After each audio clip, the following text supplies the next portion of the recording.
con el tema que hemos estado tratando y hoy vamos a concluir. A concluir por ahora porque es un tema de siempre. Como les dije, a menos que Dios me muestre otra cosa, voy a seguir siempre predicando de lo mismo.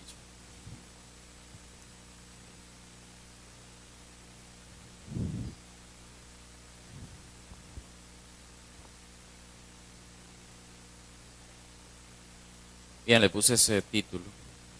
Podría titularse de diferentes maneras, pero creo que eso expresa más o menos lo que quiero decir hoy.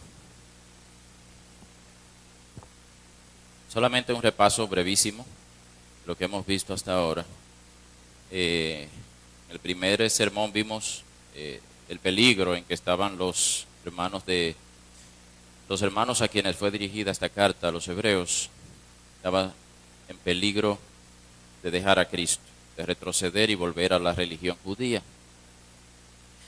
Y decíamos también que para ellos era un peligro muy específico, era muy específico aquello a lo cual ellos querían retroceder, querían regresar, pero para nosotros es un peligro diario.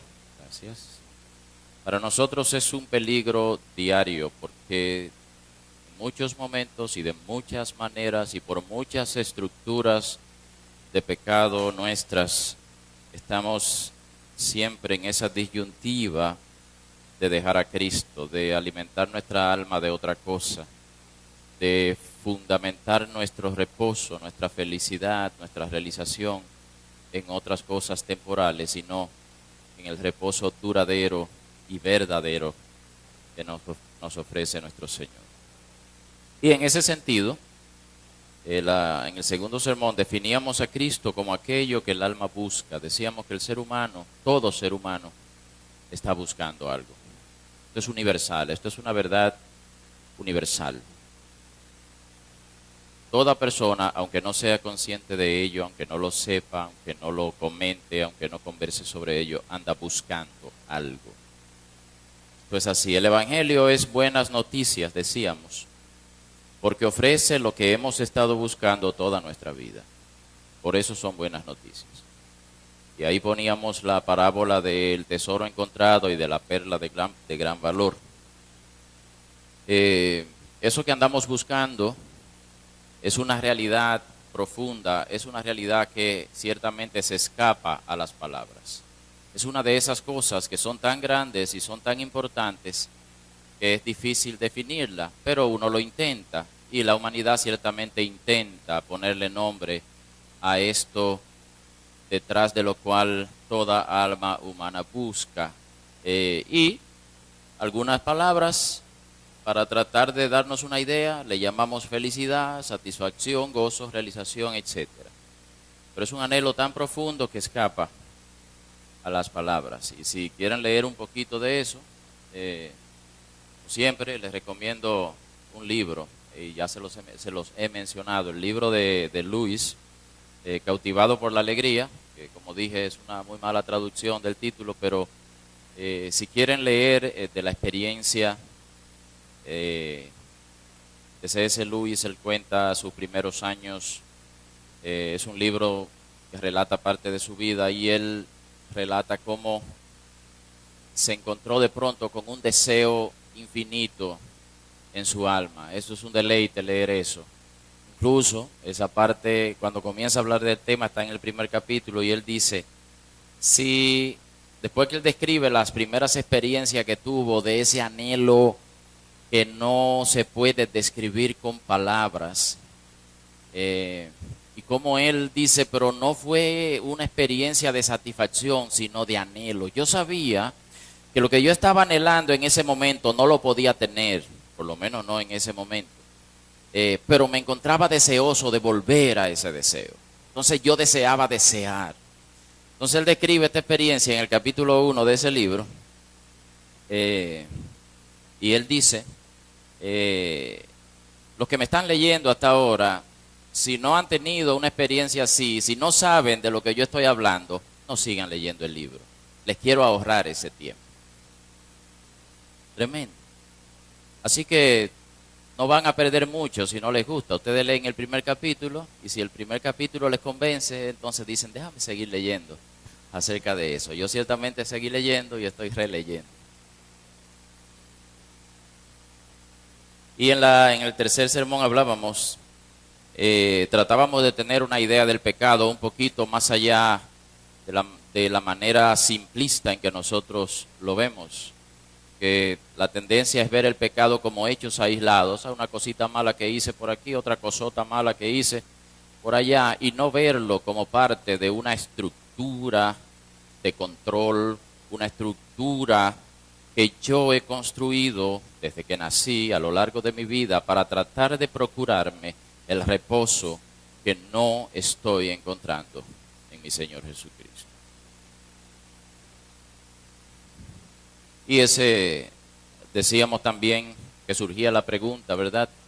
¿Y cómo yo sé si no estoy viviendo en el reposo de Cristo? ¿Y cómo yo sé que mi vida va en otra dirección? Y decíamos que una manera efectiva, una manera interesante de verlo es por contraste. ¿Cómo sería una vida que no está bajo el reposo de Cristo? Que no está, ¿en qué se manifiesta el hecho de que una persona no esté experimentando ese reposo en Cristo? Y nombrábamos algunas cosas ahí, como la ansiedad, el control, también la queja, dice mucho. Yo me evalúo a mí mismo y cada vez que me encuentro a mí quejándome de algo, digo, oye, ¿qué es lo que pasa? ¿Tú no estás satisfecho? ¿Tú no estás contento? ¿Tú no estás completo? ¿Te falta algo? Sí, parece que sí, que me estoy quejando.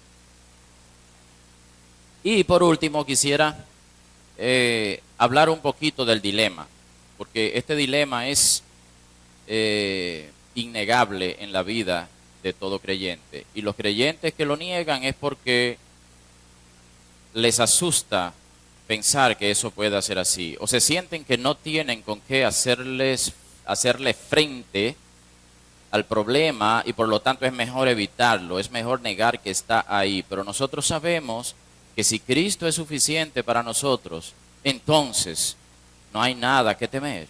Podemos llamar las cosas por su nombre. Podemos admitir que los problemas están ahí. Podemos admitir que las contradicciones son parte de nuestra vida aquí. Así que me gustaría hablar un poquito hoy de este dilema, ¿verdad? Soy cristiano, quiero sinceramente seguir a Cristo y encontrar en Él mi reposo. Sé que en Él está el reposo. Lo sé, ¿verdad? Aquí arriba yo lo sé. Pero sé que en muchas ocasiones y de muchas maneras son mis estructuras de pecado las que triunfan. En muchas ocasiones y de muchas maneras es otra cosa en lo cual yo estoy buscando el reposo y no en Cristo. ¿Es esto o no una realidad de nosotros? ¿Es esto una lucha tuya y mía? Tenemos que ser honestos sobre eso. ¿Está o no está ahí el dilema? Pues si tú crees que sí, que está ahí y que esto es una lucha real en tu vida, está la pregunta, ¿hay esperanza para este dilema? Sí, definitivamente sí. Porque si no, no estaríamos aquí, no estaríamos hablando de esto. Y si no fuera así, el Evangelio no serían buenas noticias, ¿verdad? Así que la respuesta para esta pregunta es sí. Como decía el apóstol Pablo en una ocasión, que la respuesta de Dios en Cristo a nosotros es siempre sí. Para el que busca a Dios de corazón, la respuesta es sí.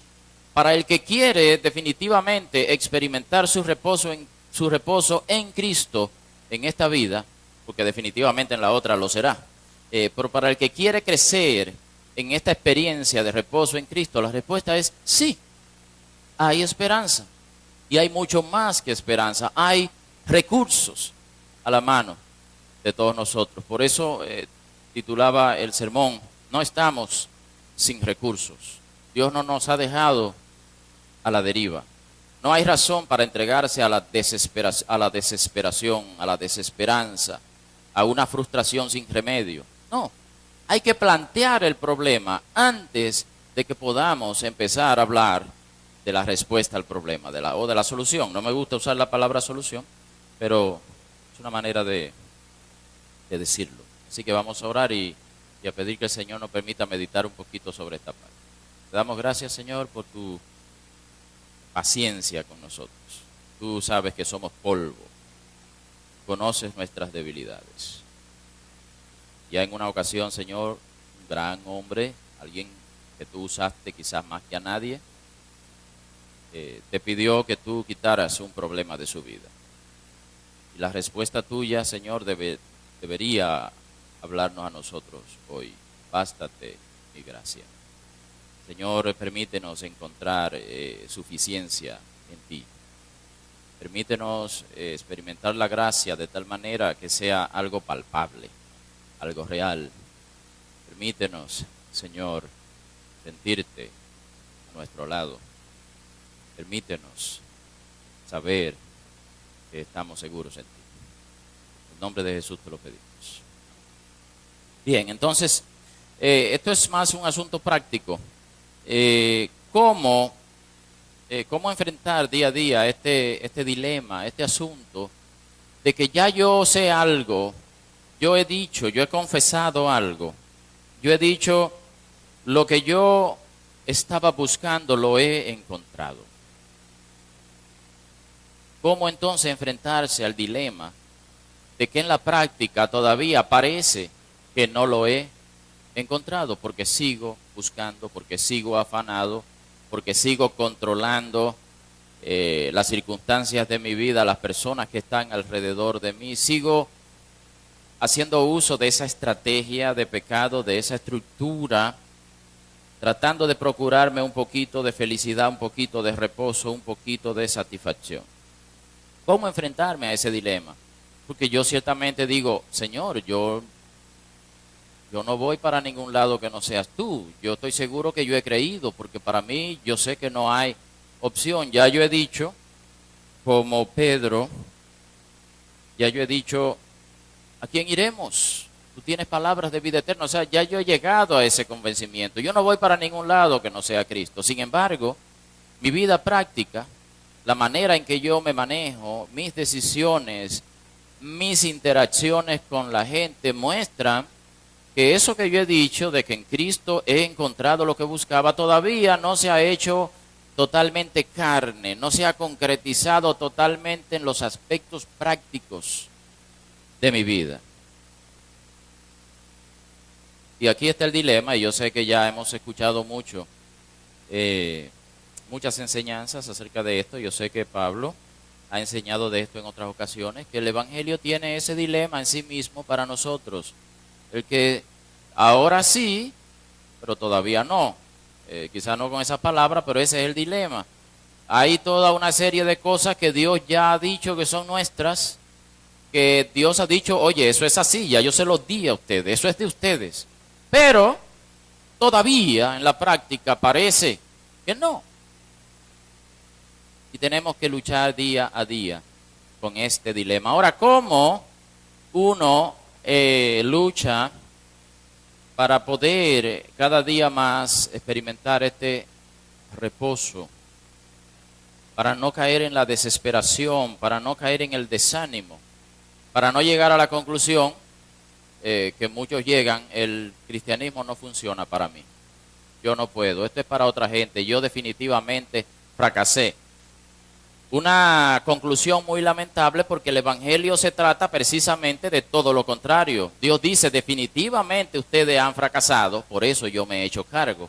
Y se trata nuestra lucha entonces cada día de apropiarnos de esa verdad. Ciertamente nosotros hemos fracasado, porque si no Dios no hubiera enviado a Cristo, pero Dios lo envió y Cristo ha triunfado.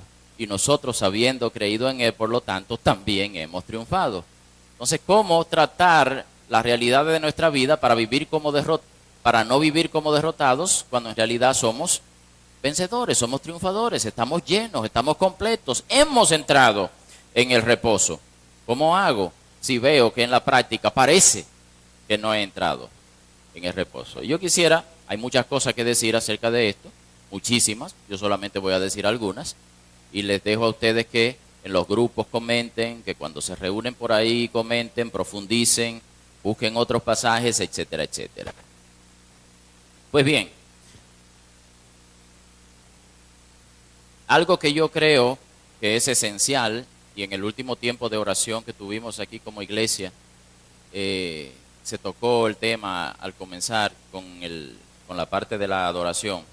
Algo que es esencial en este asunto es que nosotros necesitamos un conocimiento creciente de Cristo.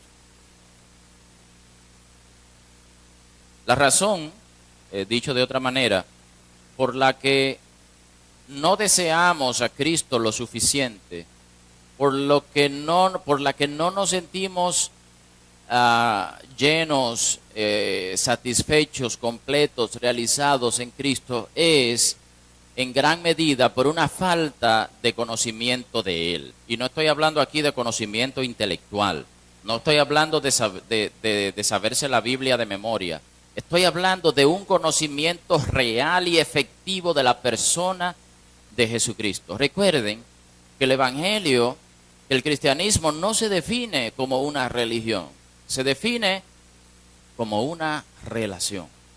Y ciertamente no hay manera de llegar a conocer una persona si uno no se relaciona lo suficiente con ella. ¿Es así o no es así? Usted puede leer acerca de mí si alguien osara escribir acerca de mí y describir mis características, mi carácter, mis cosas buenas, mis cosas negativas, etcétera, etcétera, y se lo dan a leer a alguien por ahí. ¿Ustedes creen que esa persona podría decir que me conoce? No. Leyó acerca de mí, no me conoce. No me ha visto, no ha estado conmigo, no ha conversado conmigo, no me ha escuchado, no me ha hablado, no ha experimentado mis reacciones en determinadas circunstancias, ¿verdad, Eva? Ok.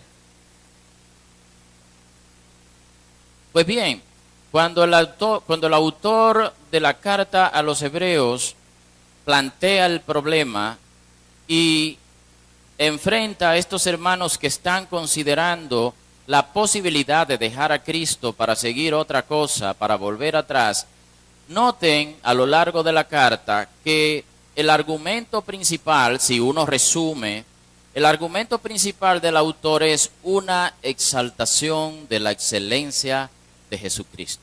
Por eso Hebreos es tan especial para mí. Oye, es que, porque ¿a cuál de los ángeles dijo Dios, jamás mi hijo eres tú, yo te he engendrado hoy? O sea, usted lee de principio a fin y el autor está diciendo, he aquí lo real, he aquí lo concreto, he aquí lo que ustedes están pensando dejar para irse a otra cosa. He aquí la substancia de todas las cosas, nuestro Señor Jesucristo. Entonces el argumento de Hebreos básicamente es una presentación y una exaltación de la persona de Jesucristo, de tal manera que los oyentes en ese entonces y ahora podamos ver a Cristo de una manera más clara en todo su esplendor y podamos enamorarnos de Él.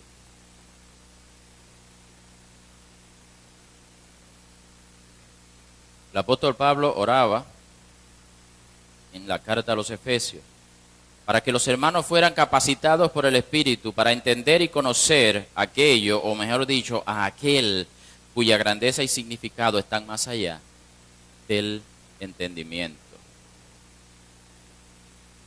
Pablo oraba por estos hermanos de la iglesia que estaba en Éfeso y oraba que os conceda, decía él, conforme a las riquezas de su gloria, ser fortalecidos con poder por su Espíritu en el hombre interior, de manera que Cristo more por la fe en vuestros corazones y que arraigados y cimentados en amor, seáis capaces.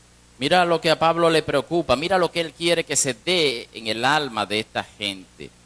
Seáis capaces de comprender con todos los santos cuál es la anchura, la longitud, la altura y la profundidad, y de conocer el amor de Cristo que sobrepasa el conocimiento. Y si sobrepasa el conocimiento, sobrepasa el lenguaje. Así que algo sobrenatural tiene que darse para que haya un verdadero conocimiento, una verdadera comprensión de la persona de Cristo, porque ni siquiera puede ser expresado en palabras. Señores, es que nosotros nos hemos acostumbrado a hablar de cosas extraordinarias como si fueran extremadamente sencillas. simples, insignificantes. Y siempre está aquí el peligro de que de tanto uno leer lo mismo y de tanto decir lo mismo, uno corre el peligro de que esas cosas dejen de tener significado para uno. Usted lee la Biblia de principio a fin y usted está leyendo cosas extraordinarias, cosas que no caben en la mente humana, cosas que solamente por fe se reciben y se aceptan, y nos hemos acostumbrado a pasar por ellas como si fueran nada. Sí, Cristo es Dios, sí. Cristo es la segunda persona de la Trinidad. Oye, no. Eso nos pasa. Pablo oraba para que ellos fueran capaces de comprender, de abarcar todo el significado de lo que Cristo representa para nosotros. Y aunque aquí hace alusión específica al amor, me gustaría estudiar el pasaje un poquito más, porque da la idea, y eso lo conversábamos José Alberto Ale y yo hace poco, de que el conocimiento del que Pablo habla va más allá solo del amor, va hacia la persona completa de Jesucristo, hacia Dios mismo. Pero no vamos a entrar ahí. Hasta cierto punto es un misterio cómo Cristo se va convirtiendo en el reposo y la comida de un alma que por años ha aprendido a comer otra cosa. ¿Saben que ese es nuestro problema? Que tenemos ahora que enseñarle a nuestra alma a alimentarse de Cristo cuando ella ha dependido toda la vida de otras cosas para alimentarse.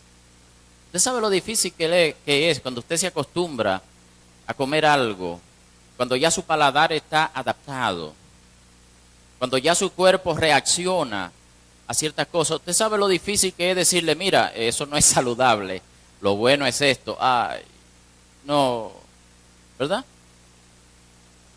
Entonces, algo extraordinario, algo sobrenatural, algo milagroso tiene que ir sucediendo en el alma para que ella se convenza de que su reposo, de que su felicidad, de que su satisfacción están en Cristo y no en las cosas de las que ella ha aprendido a depender.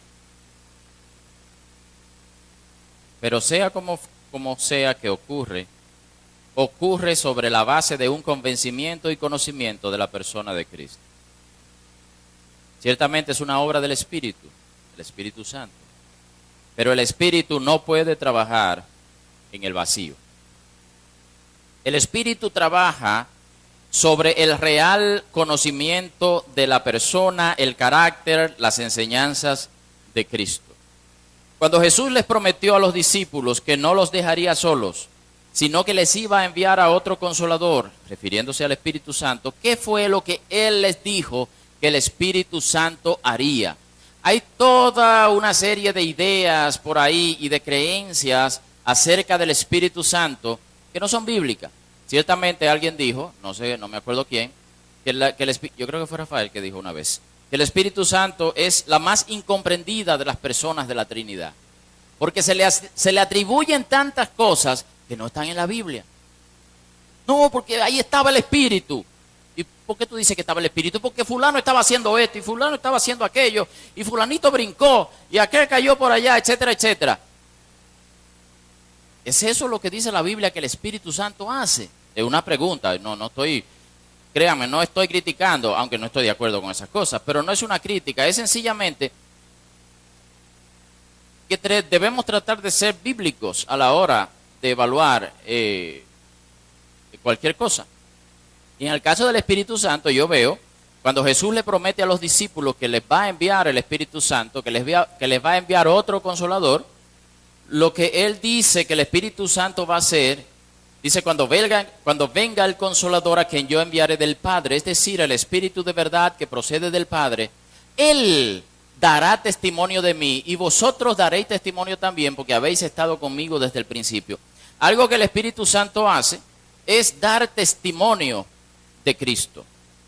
El Espíritu Santo habla a nuestra alma y a nuestro corazón de la persona de Cristo. Pero cuando Él, el Espíritu de verdad, venga, os guiará a toda la verdad. Os guiará a toda la verdad. Eso es algo que el Espíritu Santo hace. El Espíritu Santo guía a la verdad. No porque el Espíritu me reveló tal o cual cosa. Ah, ok, hermano, ¿y eso está de acuerdo con la Biblia? Bueno, porque tú sabes que hay nuevas revelaciones, etcétera, etcétera. Hay que tener cuidado, porque el Espíritu Santo siempre guía a la verdad. El Espíritu Santo nunca va a guiar en contra de lo que Dios nos ha dejado en su palabra. Porque no hablará por su propia cuenta. El Espíritu Santo no actúa independientemente en este sentido, sino que hablará todo lo que oiga y os hará saber lo que habrá de venir. Él me glorificará, porque tomará de lo mío y os lo hará saber.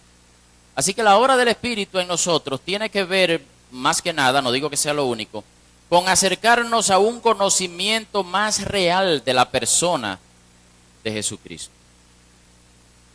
El Espíritu Santo está continuamente tratando de llevarnos a una relación más cercana con Cristo y nos recuerda lo que ya sabemos de Él. Y aquí también hay un problema, hermanos, porque el Espíritu Santo nos recuerda lo que Cristo ha dicho y quién Cristo es. Pero si nuestra mente y nuestros corazones no están llenos de lo que Cristo es, de lo que Cristo ha hecho y de lo que Cristo significa a través de su palabra, quiero decir, ¿cuál es la materia prima que tiene el Espíritu Santo para trabajar en nosotros?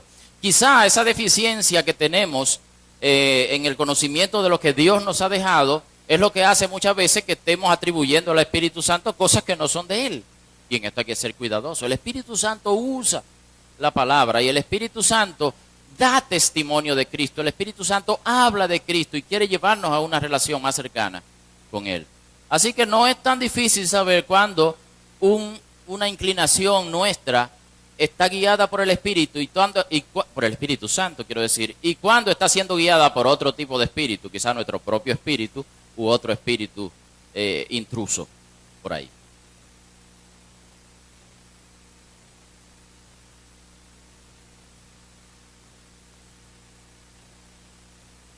Todos los recursos específicos que Dios ha puesto a nuestro alcance están ahí primeramente para llevarnos a un conocimiento más real de la persona de Jesús, acercarnos más a Él, profundizar nuestra relación con Él. Cuando digo todos los recursos que Dios nos ha dado, estoy hablando de la palabra, estoy hablando de la oración, estoy hablando del Espíritu Santo mismo. ¿Cuál es el valor que tienen todas estas cosas? ¿Cuál es el valor que tiene la Biblia para nosotros? ¿Cuál es la utilidad que tiene? ¿Cuál es el valor o la importancia que tiene la oración en el día a día? ¿Acaso no es el hecho de que son medios que nos acercan a la persona de Jesús? Que de una u otra manera nos permiten conocerle mejor y acercarnos y profundizar más en una relación con Él. Quite a Cristo de la Biblia y ¿qué le queda? Un libro con muchísimos buenos consejos, pero nada más. Quite a Cristo de la oración y ¿qué le queda? Un rito vacío. La repetición de algo que se está haciendo por cumplir. Pero la oración en la Biblia no aparece como eso, aparece como la expresión de una relación.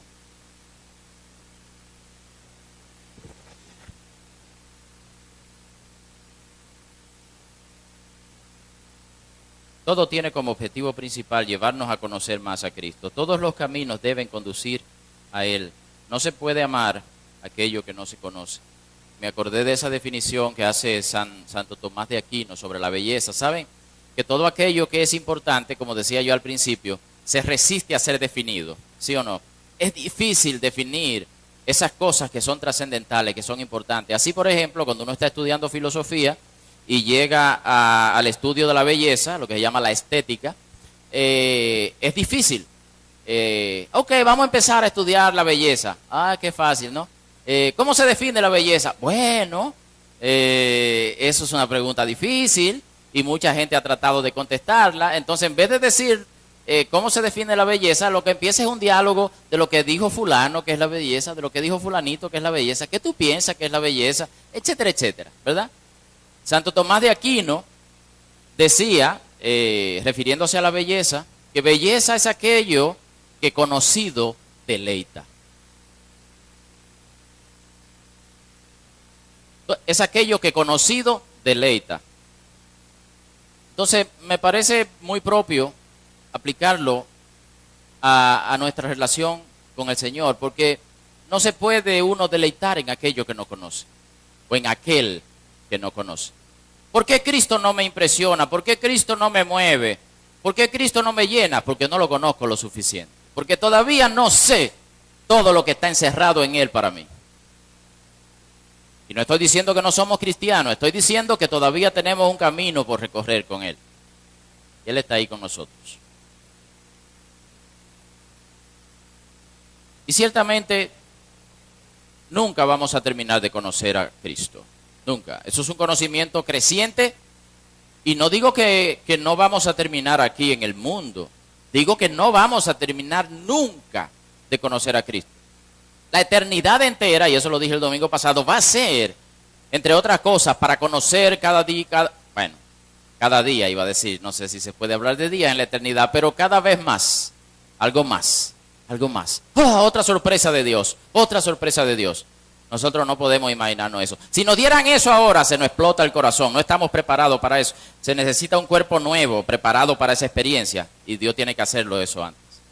El cuerpo, la carne y la sangre no pueden heredar el reino de Dios. Y eso por muchas razones.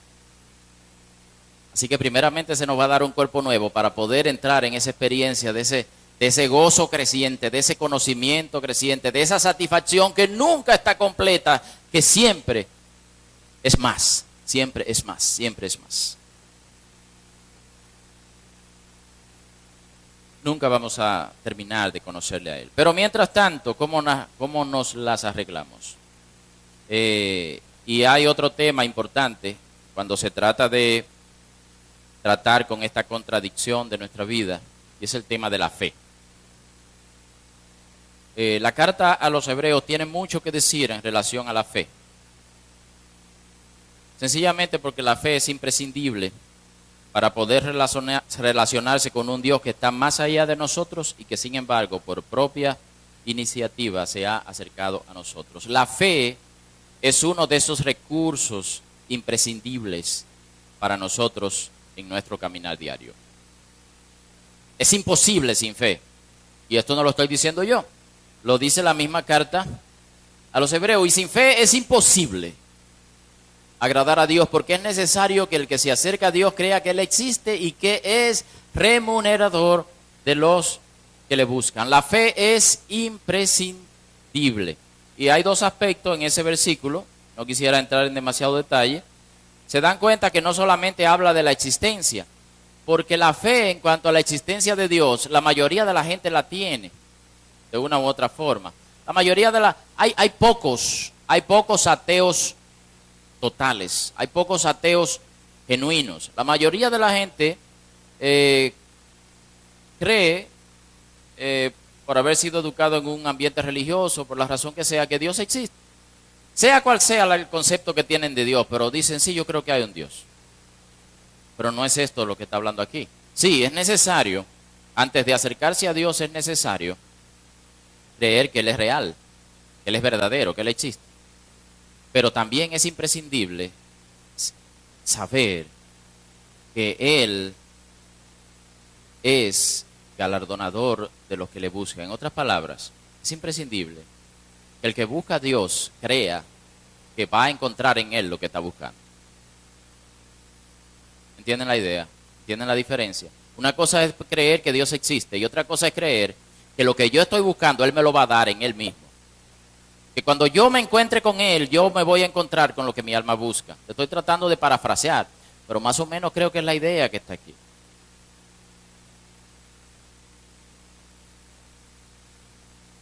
Y tener fe que Él es bueno. Que Él no está jugando al ajedrez.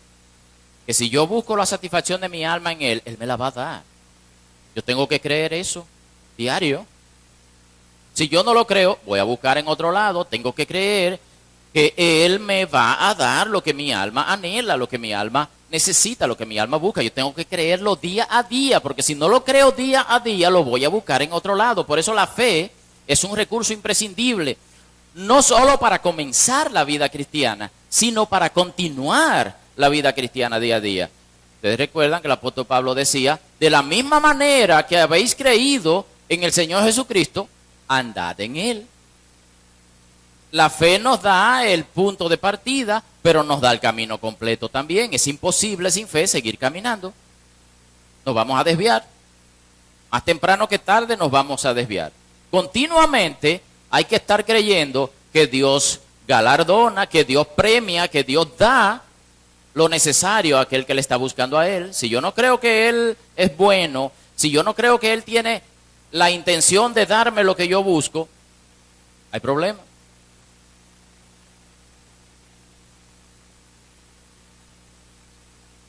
Y recuerden que aquí estamos hablando en el contexto de cristianos. La epístola a los hebreos fue escrita a cristianos, no a no creyentes, sino a cristianos.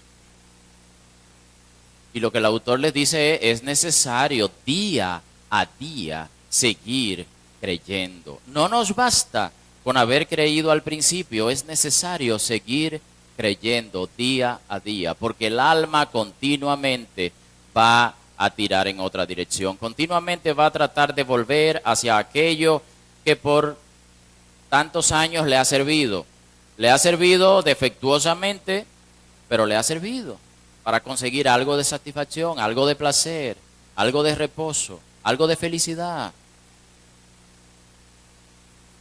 Y ciertamente se ve, por muy duras que sean las palabras de la carta a los hebreos, se ve que el autor está convencido de que está hablando con creyentes auténticos. Les dice, pero nosotros no somos de los que retroceden para perdición, sino de los que tienen fe para la preservación del alma. Eso somos nosotros, hermano. Nosotros somos los que creímos y seguimos creyendo. Eso es importante, eso es una diferencia fundamental. El cristiano es aquel que creyó y sigue creyendo. Tenemos luchas y tenemos problemas, tenemos dilemas, estamos pasando por pruebas y más. Pero nosotros somos los que contra todo pronóstico nos hemos agarrado de Cristo. Pase lo que pase, Señor, ¿a quién iremos? Tú tienes palabra de vida eterna. Eso es lo que me ha sostenido a mí.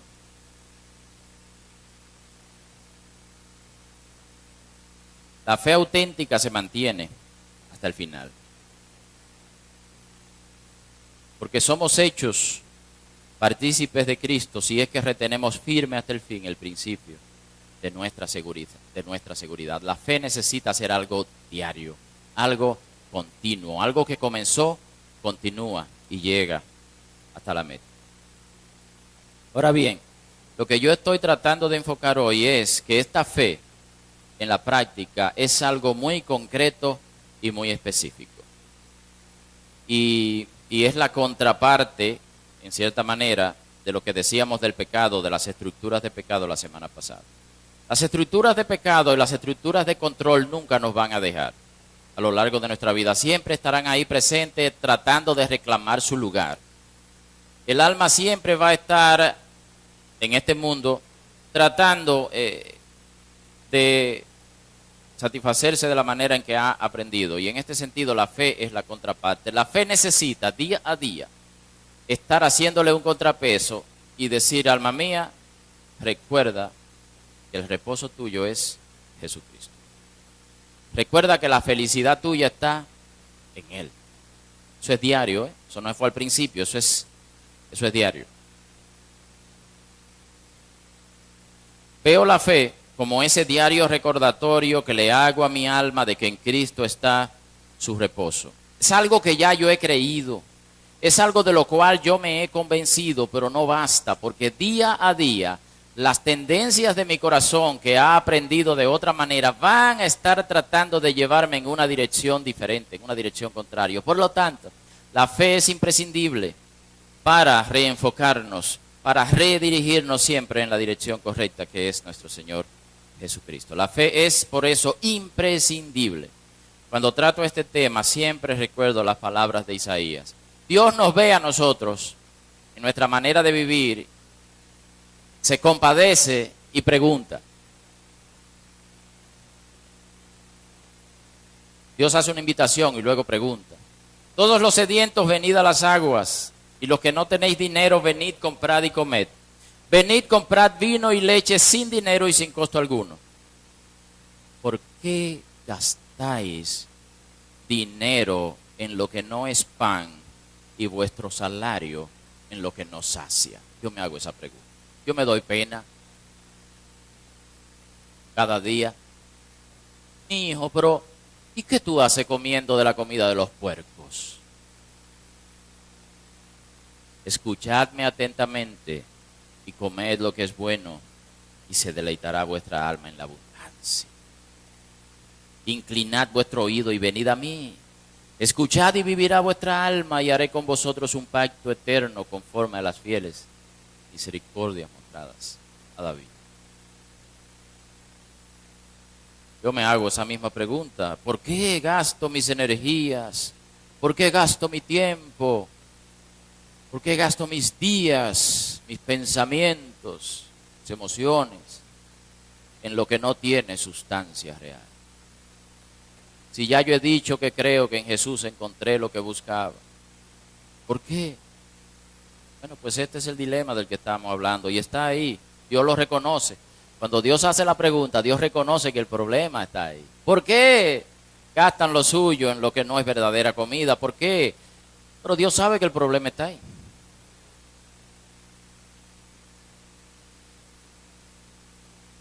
Y tratando de contestar esta pregunta, ¿por qué me empeño en comer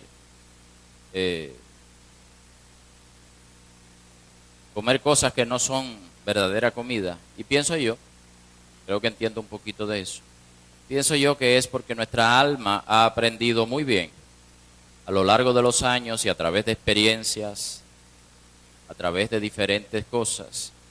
El alma ha aprendido a buscar su felicidad en todo tipo de cosas.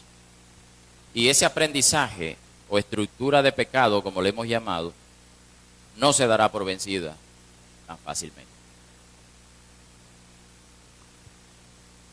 El autor de Hebreos habla del pecado que tan fácilmente nos envuelve. En otro pasaje, recuerdan. Despojaos de todo peso y del pecado que tan fácilmente nos envuelve. Se requiere de la fe para que diariamente le estemos diciendo a nuestra alma, alma mía, por ahí no es, recuerda, eso no sacia. Ya tú lo has probado, ya tú sabes que no. Ya tú sabes que no, es por aquí. Cristo está en esta dirección, vamos hacia Él. Vamos a acercarnos a Él. Vamos a hablar un poquito con Él. Vamos a leer un poquito de Él. Vamos a dejar que el Espíritu Santo use su palabra para enamorarnos un poquito más de Él. La fe es imprescindible para darnos ese empujoncito diario en la dirección correcta. Porque nuestra mente ya sabe algo, pero nuestro corazón está inevitablemente inclinado en ciertas direcciones. La fe es ese recurso que continuamente nos hace conscientes de que hay un gozo mayor, de que hay un gozo que está por encima de la basura en la cual hemos aprendido a buscar nuestro gozo. Y ya yo les he compartido en otras ocasiones, se lo leo de nuevo, lo que dice Luis en El peso de la gloria, este ensayo, que es acerca del cielo. Es un ensayo, no es un libro completo, lo pueden leer en media hora si les interesa. Si recordamos las claras promesas de recompensa y su asombrosa naturaleza, tal como están expuestas en el Evangelio, o sea, si nos ponemos a analizar lo que Dios nos ofrece a nosotros, porque Dios nos ofrece algo que todavía nosotros no entendemos su grandeza. Parece que nuestro Señor no considera muy fuertes nuestros deseos, sino extraordinariamente débiles. Somos criaturas endebles. Nos divertimos con la bebida, el sexo y la ambición. Y yo sé que eso lo hace por asunto de resumir, pero esa lista se hace infinita. Ahí podemos añadir todo, ahí podemos añadir todas esas cosas que tu alma ha aprendido a depender de ellas para saciarte, para buscar felicidad, para buscar satisfacción, para controlar tu mundo. E ignoramos el goce infinito que se nos ofrece. Como niños ignorantes, empeñados en seguir haciendo pasteles de barro en un lodazal, por su incapacidad para imaginar lo que significa el ofrecimiento de pasar un día de fiesta en el mar. Somos muy fáciles de contentar. Y ese es nuestro problema, hermanos. Que nos hemos acostumbrado tanto a comer basura, que la comida buena no nos atrae. Yo no sé ustedes, pero ese soy yo.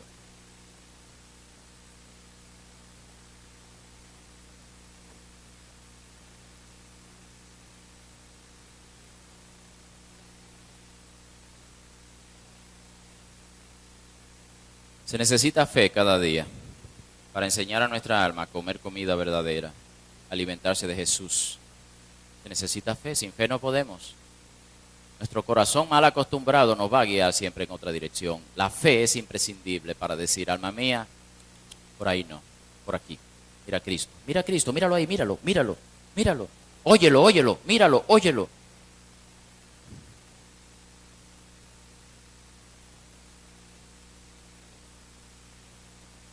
La fe tiene que convertirse en un hábito, en una virtud, como siempre se ha considerado, ha sido considerada por el pueblo cristiano. La fe es una virtud. La fe no es solamente un convencimiento mental, es una virtud del día a día para enseñar nuestra alma a comer de Cristo y no de otra cosa.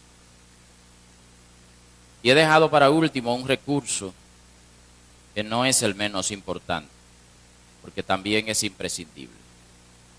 Y estoy seguro que es imprescindible porque Dios organizó las cosas de tal manera que es imposible seguirle a Él sin ser parte de esta realidad.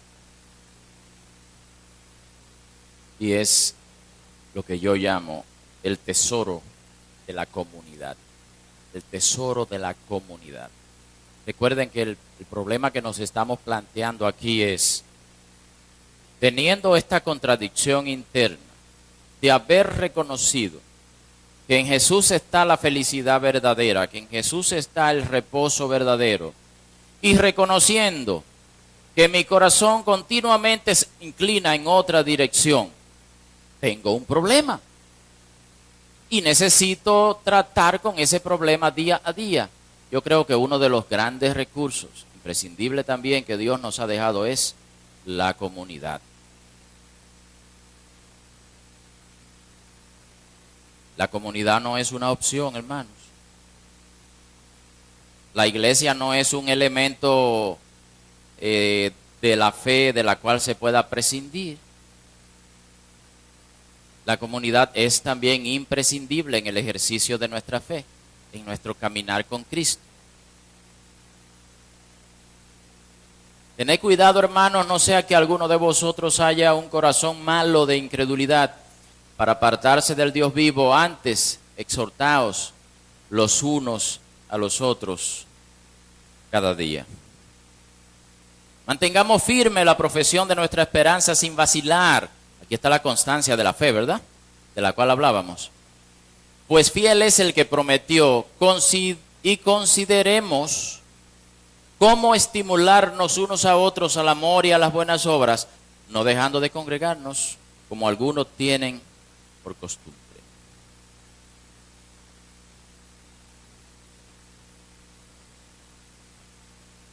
La comunidad no es una opción. Necesitamos, hermanos, y es como yo me lo he planteado para mí mismo en los últimos tiempos, necesitamos tener amigos en la fe.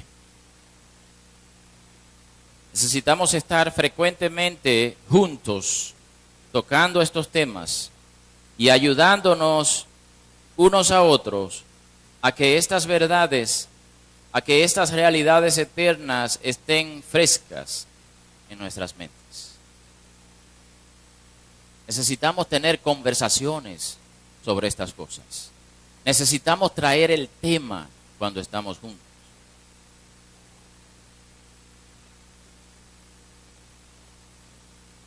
Y en eso, no puedo decir eso sin pensar en la experiencia propia que he tenido de Alex y José Alberto y yo reuniéndonos semanalmente, y la diferencia que eso ha hecho. Eso es, yo no me lo puedo creer. Cuando yo pienso, yo no me lo puedo creer. Yo me paso una semana pensando tonterías y creo que estoy en lo correcto.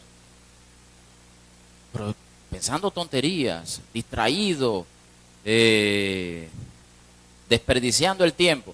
Y cuando nos reunimos por esas horas, no ha habido una sola ocasión en que Dios no me haya hablado directamente a mí, a través de los hermanos. Una sola vez no ha habido que yo no salga con algún grado de arrepentimiento de esa reunión.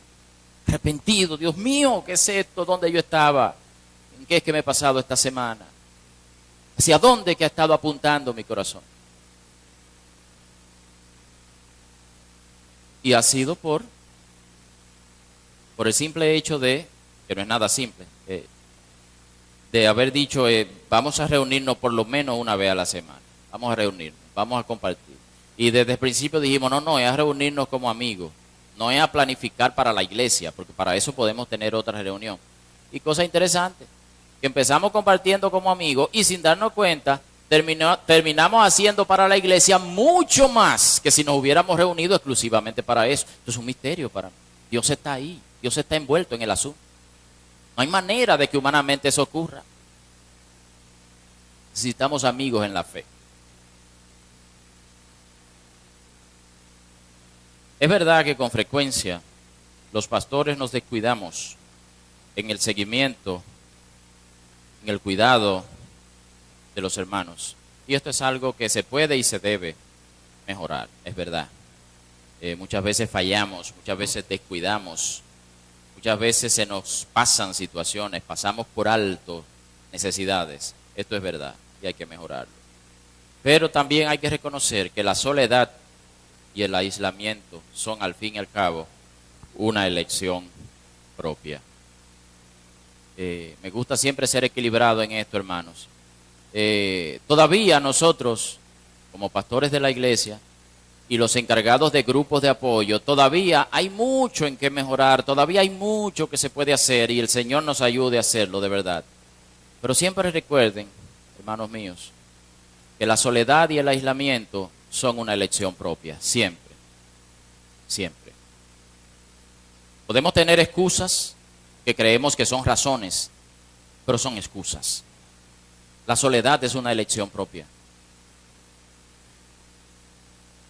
Vivir al margen de la comunidad, vivir al margen de ese cuerpo vivo que Dios ha puesto y del cual Dios te ha hecho parte, apartarte de él, vivir al margen, es una elección tuya al fin y al cabo. Los demás no tienen la culpa de que tú te hayas aislado.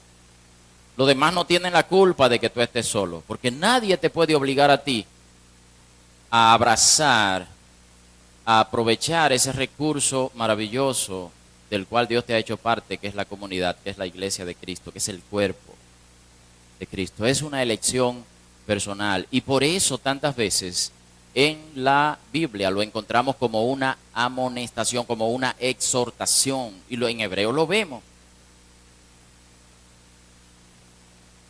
No dejando de congregarse. Anímense unos a otros, exhorten unos a otros y recuerden, hermanos, lo que yo he dicho otras veces, que esto es aplicación de algo meramente lógico. Cuando uno encuentra en la Biblia una exhortación, una amonestación para que vivamos de cierta manera, significa que la posibilidad y el peligro de que nos movamos en la dirección contraria siempre están ahí presentes. Si te dice, oye, no dejes de congregarte, porque el autor sabe que hay hermanos que ya lo están haciendo, que han dejado de congregarse, que han decidido que solo lo pueden hacer mejor. ¿No han escuchado alguna vez, no han tenido alguna conversación alguna vez con un hermano que les dice, sí, yo sé que la iglesia es importante, pero yo también puedo seguir a Cristo en mi casa, puedo leer la Biblia y orar en mi casa, la iglesia no es obligatoria. No sé de qué Biblia lo sacaron, no fue de la nuestra. Eso no es bíblico, para nada. La fe cristiana no se da al margen de la comunidad, fuera de la iglesia. Hermanos, el 99% de los mandamientos bíblicos, esto es un número que me inventé, no es un 99, pero la gran mayoría de los mandamientos y de las exhortaciones bíblicas no se pueden dar fuera del contexto de la comunidad. ¿A quién usted tiene que perdonar si está en su casa solo? ¿A quién usted tiene que soportar? ¿A quién usted tiene que ayudar? Si usted está solo, usted no tiene que hacer nada de eso. Por eso es tan atractiva la idea de estar solo. Oye, ¿por qué uno se evita tanto problema? Pero eso no es el cristianismo.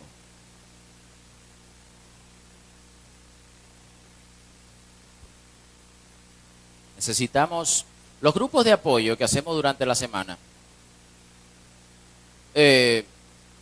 ¿Cómo decirlo? Están pensados para cumplir un propósito.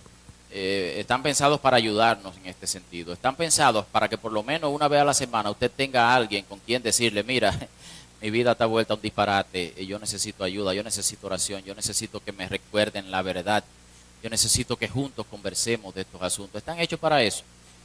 Si por la razón que sea los grupos terminan por no funcionar, ninguno de ellos, tendríamos que quitarlos, pero tendríamos que tener otra forma en que podamos estar en comunidad y en que podamos estar juntos ayudándonos unos a otros. O sea, lo que quiero decir, los grupos en sí mismos no son sagrados.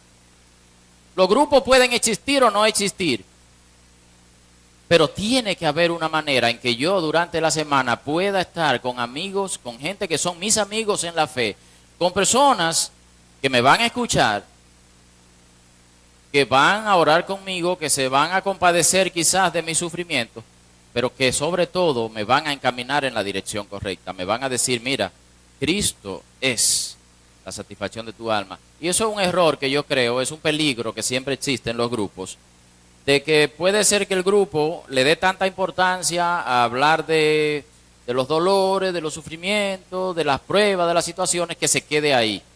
Los grupos tienen ese elemento, pero eso no es el elemento principal. El elemento principal es que una vez detectamos el problema, que una vez detectamos la situación, podamos encaminar a mi hermano en la dirección correcta. Sí, pero mira, Cristo es el reposo de tu alma. Los grupos no están para echarle la culpa a nuestros padres de quienes nosotros somos hoy día. Están para recordarnos que cada uno de nosotros es responsable de haber dejado a Cristo y cada uno es responsable de volverse a acercar a Él. No sé si me entienden.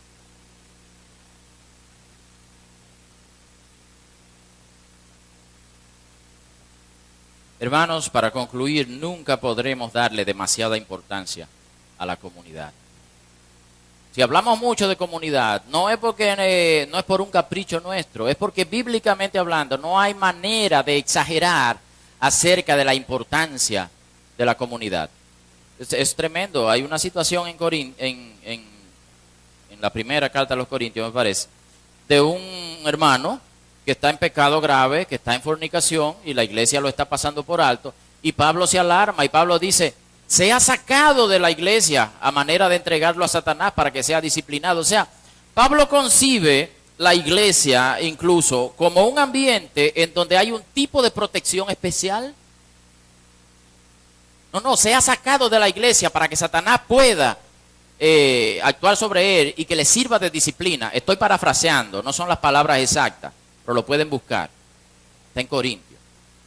O sea, Pablo concibe el sacar de la iglesia como algo de disciplina, como algo de ponerlo a expensas de Satanás en un sentido. No vamos a entrar en polémica sobre eso porque es uno de esos pasajes que puede ser polémico. Pero lo que quiero decir es que la comunidad tiene mucho más importancia que lo que alguna vez nosotros hayamos pensado o hayamos creído. No hay manera de exagerar acerca de la importancia de la comunidad en nuestro caminar cristiano y en cómo tratar este dilema del cual estamos hablando. Sería una verdadera pérdida que por orgullo, por ideas personales, por resentimiento o cualquier otra razón, nos excluyamos a nosotros mismos del gran recurso que Dios nos ha dado, haciéndonos parte de su iglesia, haciéndonos parte de su familia, habiéndonos dado los unos a los otros para ayudarnos a apuntar en la dirección de Cristo. Habiéndome dado a mí el regalo de ustedes y a ustedes el regalo de mí, para ayudarnos unos a otros en este problema que tenemos de que Cristo muchas veces no es el que debe ser en nuestras vidas. Dios nos ha dado el regalo de la comunidad para ayudarnos en este caminar, para recordarnos las verdades, para orar unos por otros, para sobrellevar las cargas los unos de los otros, como dice. Y la Biblia está llena de eso. Podemos hacer una lista enorme de todas las funciones y de todas las cosas de las cuales nos estamos perdiendo cuando nos excluimos de una u otra manera de la comunidad en la que Dios mismo nos ha insertado. Casi toda la práctica de la vida cristiana se da en el contexto de la comunidad. Un cristianismo solitario es invento nuestro, no de la Biblia. Hermanos, ¿cómo les digo? Gracias a Dios por ustedes, porque yo solo no puedo. Ya eso yo lo sé. Hay muchas cosas que yo todavía no sé, pero eso yo lo sé ya. Ya eso yo lo sé. Ya yo no lo intento más. Yo solo no puedo. Vamos a orar. Padre, te damos gracias porque, Señor, tú conoces nuestra condición. Tú sabes que somos polvo. Tú sabes que nosotros no somos buenos. Si lo fuéramos, tú no hubieras enviado a Cristo. Sin embargo, lo enviaste. Y tenemos esa seguridad y tenemos esa puerta abierta de venir a Él cada día. Y tenemos, Señor, tu Espíritu Santo que pone en acción nuestra fe cada día. Y nos has dado, Señor, el recurso de tu iglesia, el recurso de mis hermanos, con quienes puedo caminar este camino junto, quienes pueden orar por mí, quienes pueden darse cuenta de algo cuando yo estoy totalmente distraído y desviado y pueden ser instrumentos tuyos, Señor. Ciertamente, la mayor parte de tu ayuda nos llega a través de los demás. Gracias por todos los recursos que has puesto al alcance de nosotros. Y déjanos experimentar cada día el reposo de Cristo. Déjanos cada día estar más convencidos de que nuestra felicidad verdadera y duradera está en Él. Te damos gracias, Padre, en el nombre de Jesús.